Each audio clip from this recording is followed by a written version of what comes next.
there's a lot of steps that you gotta go through in order to be able to make sure that you minimize the potential of infection, because from the way the nurses at my dialysis clinic were telling me is that there are a lot of potential for infection, and that can lead to peritonitis, which can be very painful and which can damage the membrane in which you use for dialysis.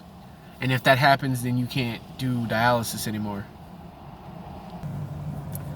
But so far, my training has been going pretty good. I'm noticing that the drain pain is still there, but it's not as strong as it was. But eventually, from what I'm told, that it will subside and go away over time. And I've said this before, dialysis is not something that I'll ever look at with any sort of positivity.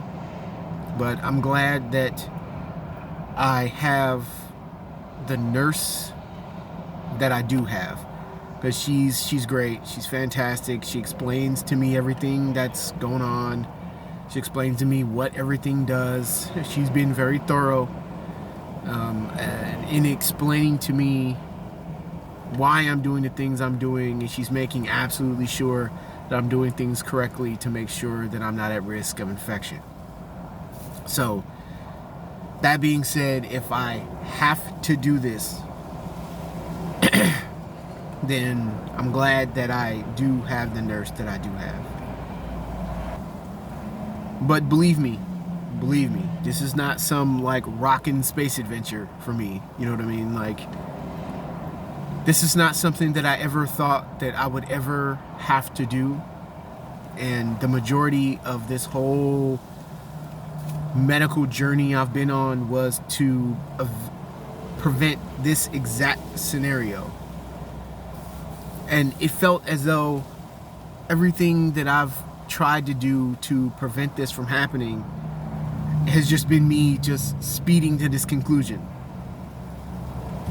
You know, it's just, I don't want to do this, but you know, I'm trying to stay alive here. I'm trying to live. So until something comes through on that donor list from UC Davis or San Francisco, those lists I'm on as a donor, then this is what I have to do.